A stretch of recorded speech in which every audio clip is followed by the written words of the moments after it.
Welcome back. If this is your first time joining us, earlier episodes this season explore identity, passwords, habits, and how digital life intersects with everyday relationships. But whatever stage you're joining from, you're most welcome. If you enjoy this episode, consider liking and subscribing via your podcast provider. Today's episode will look at security fatigue. Welcome back to Quietly Secure, the podcast about your digital privacy, personal security, and staying informed without getting overwhelmed. There's something many people experience but rarely talk about. At some point, they just get tired. Tired of updates, tired of warnings, tired of hearing about new scams, new risks, new things to worry about. And eventually something shifts. Instead of trying harder, people quietly stop caring. They reuse passwords again, they ignore alerts, they click through warnings just to make things work. This isn't laziness, it's fatigue. And today we're going to talk about why security fatigue is actually a rational response and how to step back without giving up on protecting yourself. Modern digital life asks a lot from us. Every service wants attention. Every device wants updates. Every headline suggests a new danger. The message people often hear is, you must stay constantly vigilant. But humans aren't built for permanent vigilance. We adapt by tuning things out. Psychologists sometimes call this alert fatigue, when too many warnings make each individual warning feel less meaningful. So when people disengage, they're not failing, they're protecting their attention. The real problem isn't people, it's systems that demand too much energy to maintain. Most people already manage dozens, sometimes hundreds, of accounts. Work responsibilities, family communication, financial decisions, general daily life. Security becomes just one more invisible job laid on top. And unlike other tasks, success in security is quiet. Nothing happens. You don't see attacks you avoided. You don't get rewarded for risks that never materialised.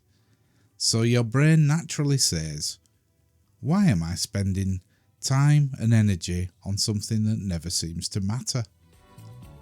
That question makes sense. Fatigue appears when effort feels disconnected from results, which means the solution isn't from trying harder, it's changing how security fits into your life. Many people treat security like a switch. Either they're doing everything perfectly, or they've failed completely. But security doesn't work that way. Small protections still count. Partial improvements still reduce risk. Turning on two-factor authentication years ago still helps today. Using device locks still matter.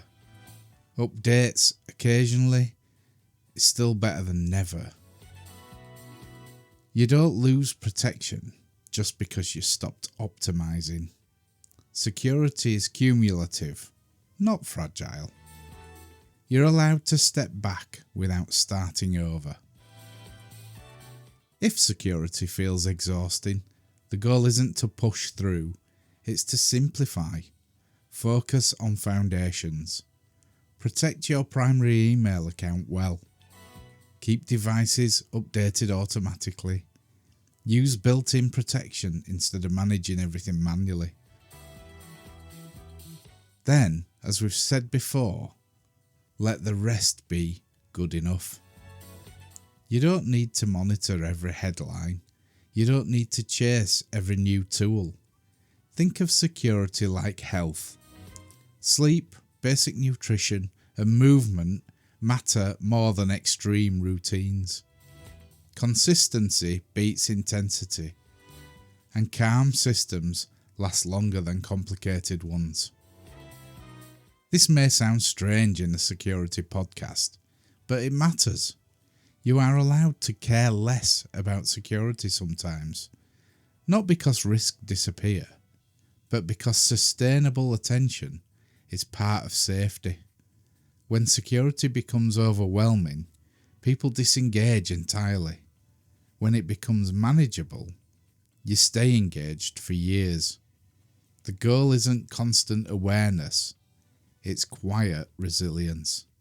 Systems and habits that continue working even when you're not thinking about them. If you've ever felt tired of staying safe or trying to stay safe online, you're not alone. And you're not doing it wrong.